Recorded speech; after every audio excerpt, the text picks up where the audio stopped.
Olá pessoas, beleza? Meu nome é Júlio César, eu sou Nerd da Química e bem-vindos a mais um vídeo deste canal, que já é o maior canal de experimentos de química de todo o lindo e maravilhoso estado do Espírito Santo. E hoje eu vou mostrar para vocês um remake de uma experiência bem antiga deste canal, de uns 4 anos atrás, um experimento bem interessante chamado Violeta Fujão.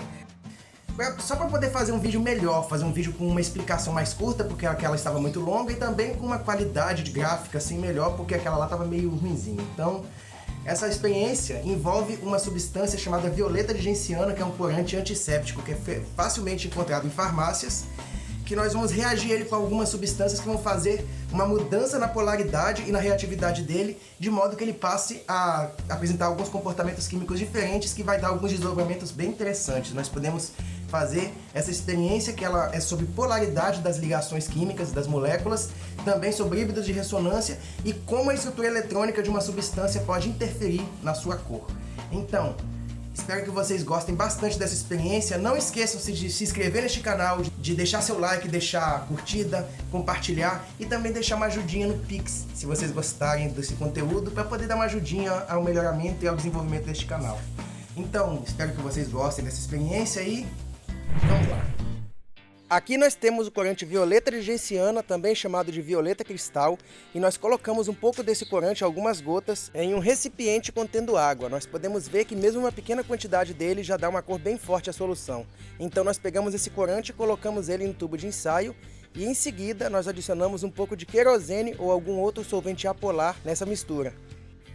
Como nós podemos observar, ao se adicionar o querosene, ele forma uma camada sobre a camada aquosa e o corante violeta de genciana não se dissolve nessa camada. Mesmo se agitarmos vigorosamente, nós podemos ver que após um tempo as duas camadas se separam e a cor violeta não se difunde na camada superior que contém o querosene. O próximo passo consiste em adicionar uma solução de hidróxido de sódio à nossa mistura de querosene com água e corante. Nós podemos observar uma ligeira mudança aparecendo na fase aquosa, que se torna um roxo um pouco mais avermelhado. E dessa vez, ao agitar vigorosamente a solução, nós podemos observar uma coisa bem interessante. Começa a aparecer uma cor amarelada na fase do querosene e ao mesmo tempo a cor violeta da fase aquosa começa a ficar cada vez mais fraca. Olha só que coisa incrível. E quanto mais agitamos esse tubo, mais nós podemos observar que a cor amarela vai ficando cada vez mais intensa na fase do querosene, enquanto a cor roxa vai ficando cada vez mais fraca na fase aquosa. E é bem interessante de se notar que ao migrar para a fase do querosene, o corante mudou de cor, passando de violeta para amarelo. E agora nós separamos a fase superior que contém o querosene com o corante que agora é amarelo e nós colocamos essa mistura em um outro recipiente, dessa vez contendo água pura. Nós podemos observar novamente que a fase contendo querosene não se mistura com a fase aquosa e a cor amarela não se dispersa na água. Porém, quando nós adicionamos um ácido a essa mistura, nós podemos observar que na interface entre querosene e a água vai surgir a cor violeta, e quando nós agitamos, a cor violeta reaparece e nós podemos ver que à medida que nós agitamos, começa a acontecer o fenômeno inverso, ou seja, o corante começa a fugir agora do querosene para a fase aquosa e a sua cor volta a ser violeta. Então agora vamos à explicação do que aconteceu nesse vídeo. Então, inicialmente, nós pegamos algumas gotas do corante violeta de genciana e dissolvemos em água. E nós podemos perceber que mesmo uma quantidade bem pequena desse corante tem uma cor bem intensa e violeta na solução. Após nós colocarmos o corante dissolvido em água, nós colocamos uma camada de querosene sobre ele. E nós podemos perceber que a água com o corante não se misturam com o querosene. Nós podemos ver que mesmo depois de agitar bastante o tubo, a parte violeta fica só na parte aquosa, não passa para o querosene. Porém, no momento em que adicionamos hidróxido de sódio, que é uma solução de soda cáustica, nessa mistura, depois de agitar ela por algum tempo, nós podemos observar que o querosene começa a assumir uma cor amarelada, enquanto a cor violeta na solução aquosa começa a diminuir. Ou seja, o corante está passando da água para o querosene e mudando de cor, se tornando amarelo. Então, o que exatamente está acontecendo aqui? Pois então, o violeta de genciana ele é um sal orgânico, ou seja, um composto iônico e, portanto, uma substância polar. Por causa disso, ele se dissolve apenas na água, mas não se dissolve no querosene. Ele é um sal cloreto de um cátion orgânico. Porém, quando nós adicionamos hidróxido de sódio, nós temos uma reação de dupla troca, na qual é formada o hidróxido daquele cátion orgânico do violeta de genciana e o cloreto de sódio.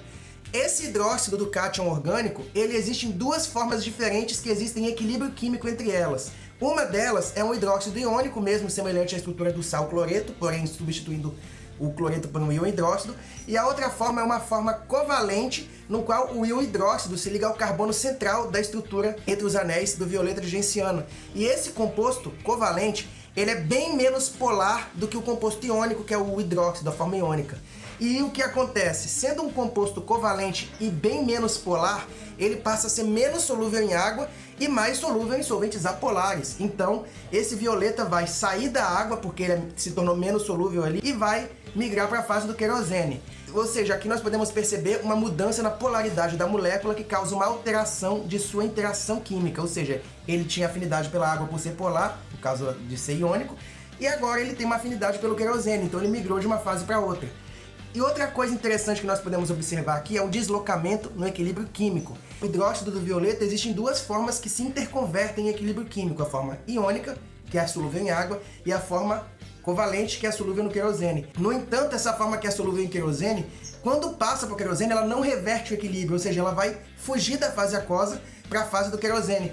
Quando isso acontece, você acaba deslocando o equilíbrio da reação química para o lado da forma covalente, porque ela está sendo perdida para o querosene. Consequentemente, menos dela existe na fase aquosa para retornar para a forma iônica. Então, mais forma iônica muda para a forma covalente do que forma covalente muda para a forma iônica. E com isso, eventualmente, toda a forma iônica do hidróxido vai se converter na forma covalente, que é um álcool terciário, que vai migrar para a fase do querosene, e esse equilíbrio não reverte. Então, você vai ter uma fuga do violeta da solução aquosa para a solução do querosene. E agora nós podemos ver uma coisa bem interessante, que é por que o violeta mudou de cor? Então, isso se deve a uma mudança na estrutura eletrônica da molécula do violeta de genciano. Porque o cátion orgânico, como nós podemos ver, nós temos um híbrido de ressonância deslocado por toda a estrutura, tanto o carbono central como os 3 anéis hexagonais e os átomos de nitrogênio ali nas extremidades. Nós temos um híbrido de ressonância onde a carga positiva fica deslocada por toda essa estrutura.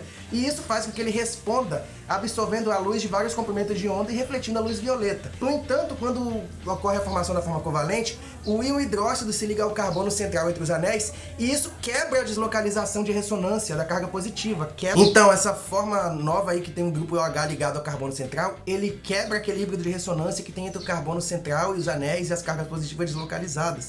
E com isso, você tem essa estrutura respondendo de uma forma completamente diferente às ondas de luz. Então ele deixa de absorver os outros comprimentos de onda e liberar o violeta e passa a liberar o comprimento de onda ali no amarelo. Ou seja, devido à mudança na estrutura eletrônica, nós temos uma mudança na cor do composto. E assim nós temos todas essas coisas bem interessantes sobre esse composto. Então eu espero que vocês tenham gostado bastante dessa reação química bem inusitada, que dá um bom projeto de ciências, é uma coisa bem interessante para aprender alguns conceitos básicos de química, as provas de conceito. Peço para vocês, mais uma vez, que inscrevam-se aqui neste canal, deixem seu like, deem uma ajudinha financeira se for da vontade de vocês. Sempre acompanhe o conteúdo deste canal para ver mais experiências interessantes, mais coisas legais sobre química. Muito obrigado pela atenção de vocês e valeu!